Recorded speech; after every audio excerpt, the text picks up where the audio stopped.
Fenêtre sur l'emploi, on va parler, je l'évoquais, de la féminisation des métiers du numérique. On en a déjà parlé sur ce plateau et on va en reparler. D'ailleurs, vous êtes déjà venu, Emmanuel Carli, nous en parler, directeur général d'Epitech, qui est un groupe d'écoles informatiques, alors européen, oui.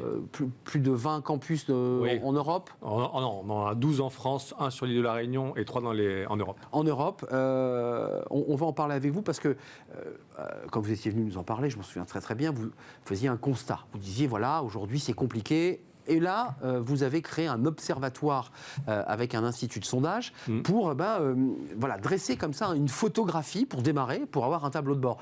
D'abord, qu'est-ce que vous en tirez? Moi, ce que j'ai lu, et c'est ce qu'on évoque souvent sur ce plateau, c'est que les filles sont souvent très exigeantes avec elles-mêmes. Oui. Quand elles ont 14 de moyenne, dans les matières scientifiques, je précise, elles disent non, mais 14 de moyenne, c'est absolument pas le bon niveau pour accéder. Ouais. Vous dites non, mais déjà ça commence très mal quand on part comme ça. Ouais, ça, c'est un des éléments du sondage. Ah oui, ce qui est incroyable, c'est qu'en fait, à niveau équivalent par rapport aux garçons, les filles sont persuadées qu'elles vont moins bien réussir que les garçons dans une école d'ingénieurs ou d'informatique. Parce qu'en fait, l'étude, elle traite les deux sujets. C'est ça. Et ça, c'est dramatique. Elle se censure. Elle se censure à la fois sur le niveau et à la fois sur les matières. Il y a aussi un gros problème avec la perception que pour réussir en informatique, il faut être bon en maths. Ce qui n'est pas vrai. C'est avoir, quand vous êtes bon en maths, on peut penser que vous êtes bon partout, pas de problème. Mais vous pouvez très bien faire de l'informatique sans devoir avoir un niveau de maths incroyable. Et ça, c'est ce que l'étude montre. Ouais. Pourquoi? Parce que quand on dit un observatoire, c'est-à-dire que c'est à la fois une photographie avec ce sondage Ipsos, mais c'est un observatoire, c'est-à-dire que régulièrement, vous allez sonder les cœurs. Là, vous avez interrogé les étudiants, les parents. Oui. Alors, c'est très intéressant. Qu'est-ce qu'ils vous disent, ces parents? Ce qui est terrible avec les parents, en fait, ce qu'il faut regarder dans cette étude, c'est qu'il faut la prendre de manière systémique. Je pense qu'on va aborder tous les sujets. On parle des parents, là. Mais les parents, en fait, ils pèsent autant que les personnes qui font l'orientation dans les lycées et les professeurs dans la décision finale. Ils pèsent lourd. Ils pèsent lourd, 33%. Contre 17% pour les profs et 17% pour les personnes qui font l'orientation. C'est plutôt bon signe, non? Oui, on écoute ses parents. On écoute ses parents. Le problème, c'est que concernant le numérique, les parents ne sont pas de bon avis. Parce qu'en fait, et notamment pour les filles. C'est-à-dire que quand on regarde les critères qu'ils vont pousser leurs garçons vers le numérique ou les filles, la composante équilibre de la vie privée professionnelle, ils la mettent devant pour leurs filles et plus loin pour les garçons. Et ils ont tendance à déconseiller les jeunes filles à aller vers le numérique. Et moi, ça, c'est quelque chose qu'on a constaté dans le passé sur les journées portes ouvertes. Donc les garçons peuvent bosser tard le soir devant l'ordinateur, grosso modo, mais les filles, il faut qu'elles soient à la maison vers 18h. Voilà, en fait, et on retrouve beaucoup de clichés, et ça c'est terrible.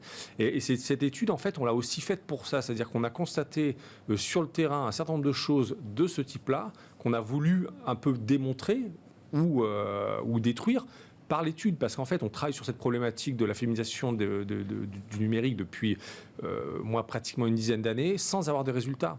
Sur Epitech, on est passé de 4 à 6%, ce qui est mauvais.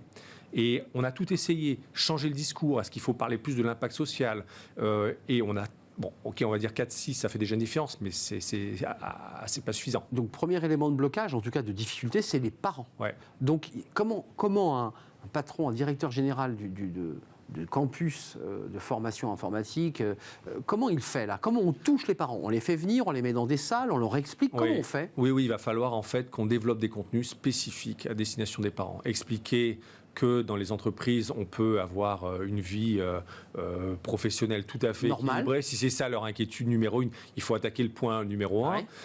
Qu'on a des perspectives de carrière qui sont aussi fortes quand on est un jeune homme, quand on est une jeune fille.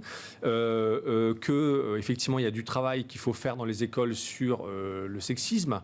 En fait, l'étude, si vous voulez, il faut travailler sur l'empowerment des jeunes filles. Faire en sorte qu'elles comprennent qu'elles peuvent le faire. Arrêter de se limiter. Il faut travailler sur les programmes dans les écoles parce que les jeunes filles, les jeunes garçons ne comprennent pas les programmes. Il faut faire des contenus spécifiques à destination des parents. C'est pour ça que je pense que si aujourd'hui on ne traite pas le sujet de manière globale, on n'arrivera pas à apporter des réponses. Il y a une volonté chez vous et vous le portez, vous le dites depuis 10 ans, vous êtes venu nous l'expliquer sur le plateau il y a quelques mois. C'est quoi l'utilité de créer cette mixité au sein d'abord des écoles et des centres de formation, puis ensuite des entreprises en matière de numérique? C'est quoi l'utilité? L'utilité, c'est aujourd'hui, vous faites développer des solutions qui touchent le plus grand nombre, mais avec la moitié de la population. C'est hémiplégique. Hein. Il y a un problème de représentation, il y a un problème de... Si vous voulez des équipes qui sont des équipes innovantes et que vous prenez les mêmes profils, mais il n'y aura absolument pas d'innovation. En fait, l'innovation naît de la confrontation, des points de vue différents, etc. Donc vous avez intérêt à avoir l'équipe la plus variée de genre, d'origine, et c'est ça qui crée et d'ailleurs ce qu'on voit sur l'intelligence artificielle, sur les biais qui sont induits, c'est en fait simplement quand vous posez un problème à des gens qui n'ont pas ce problème, ils vont dire bah non mais j'ai pas ce problème. Donc il n'y a pas besoin de solution. Et quand vous intégrez dans ces équipes des gens qui ont un problème en question, ils vont dire bah si, moi j'ai le problème. Donc il faut que je trouve des solutions à ça. Donc c'est cette diversité qui est importante. Et puis vous avez un autre sujet qui est un peu plus basique, c'est que aujourd'hui, si vous prenez le secrétaire d'État Cédrico qui dit qu'il y a 80 000 profils qui manquent en France, Epitech, on en diplôme 800 par an. Et vous coupez la moitié de la population, il y a un problème. Donc en fait, il faut vraiment apporter des réponses sur la diversité des équipes, plus sur les volumes aussi d'études. Est-ce qu'il y a un blocage profils, on parle de la féminisation, on a compris qu'il y avait un déficit, que vous étiez en train de travailler dessus. J'imagine que vous n'êtes pas le seul. Non. Est-ce qu'il faut travailler aussi, je dirais, plus en meute, et pour utiliser ce mot, un peu en lobby, pour véritablement aiguillonner et peser un peu plus lourd? Est-ce que vous n'êtes pas un peu dispersé? Si, on est complètement dispersé. Et aujourd'hui, le fait d'avoir fait cette étude et de la distribuer très largement, et aussi de travailler beaucoup avec la Fondation Femmes Numérique, c'est de réussir à construire une architecture, une méthode pour aller parler aux gens. Et un discours. Bien sûr. Et c'est pour ça que je vous dis qu'il faut le voir de manière globale, systémique. C'est-à-dire que les rôles modèles, c'est fantastique, il faut le faire. Mais les rôles modèles, je vous prends un autre chiffre, les jeunes filles considèrent qu'à formation équivalente, niveau équivalent, elles ont moins de valeur que les garçons pour des recruteurs ou pour des entreprises.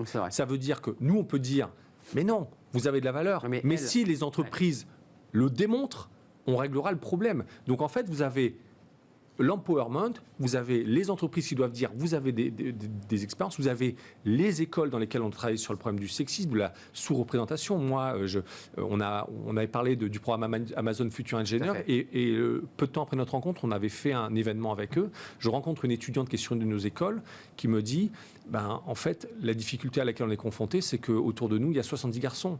Donc même s'ils nous font une remarque sympa sur nos chaussures, sur notre fringue, etc., à la fin de la journée, ça nous fait quand même 70 remarques. Donc il faut régler ce problème. C'est difficile.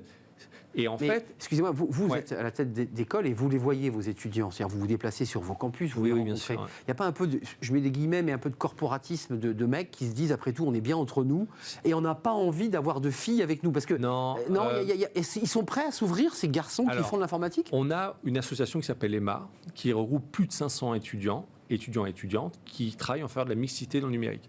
Ça a été fondé en 2014. Donc déjà, dans l'école, vous avez ce mouvement-là qui est fort. Prenez cette étudiante. Elle est à Epitech depuis quelques mois. Donc je l'ai rencontrée, elle faisait sa piscine, premier mois de sa première année, avec des jeunes hommes qui sont aussi des tout nouveaux dans l'école. Et ces biais, ils l'ont déjà depuis le lycée. Donc il faut le traiter avant. Moi, je suis en train de travailler avec les équipes aujourd'hui. Les biais de genre dès l'école primaire. Des remarques, bien sûr. Je suis en train de travailler avec les équipes sur un manifeste dans lequel on dira qu'on change notre relation aux jeunes filles. On est là pour parler avec elles de tech, de ceci. On n'est pas là pour parler de leur robe ou de leurs fringues. Et d'égal à égal, quoi. D'égal à égal. Voilà. Tant que vous n'aurez pas de contre-pouvoir, tant qu'il n'y aurait pas le point d'équilibre, on n'aura pas ça. Donc il faut travailler. On va demander, nous, à nos étudiants de s'engager et de travailler, d'avoir conscience. Et il faut même travailler avec l'enseignement, l'éducation nationale. Évidemment. Parce que moi, ça m'a sauté aux yeux quand j'ai discuté avec cette jeune fille. Je me dis, mais en fait, c'est son premier mois de sa première année. Ce problème qu'elle m'expose. Mais elle le connaît depuis longtemps, finalement. Ou elle porte ces questions de genre depuis très longtemps. Mais ça, elle est confrontée à ça depuis longtemps. Et elle, aujourd'hui, elle fait de l'informatique parce qu'elle est dans un environnement avec des hommes qui lui ont montré l'outil. Elle est passionnée, elle veut faire de la cybersécurité. Mais elle arrive dans Epitech, elle se retrouve finalement dans le contexte qu'elle connaissait dans le lycée. Et ça, il faut le traiter aussi en amont. Merci Emmanuel Carli d'être venu nous rendre visite, Merci directeur général d'Epitech, qui appartient au groupe Ionis. Tout à fait. Je ne l'avais pas précisé tout à l'heure. Allez donc jeter un œil sur cette étude beaucoup plus détaillée, puisqu'on l'a survolée, avec Ipsos et Epitech, justement cet observatoire sur la féminisation des métiers du numérique. Merci de votre fidélité. Merci à vous qui nous regardez sur Internet, à la télévision. Merci à toute l'équipe. Merci à Benjamin pour la réalisation. Merci à Amanda pour le son et merci à Fanny Griesmer qui m'accompagne dans cette émission. Je serai là demain. Portez-vous bien. Bye bye.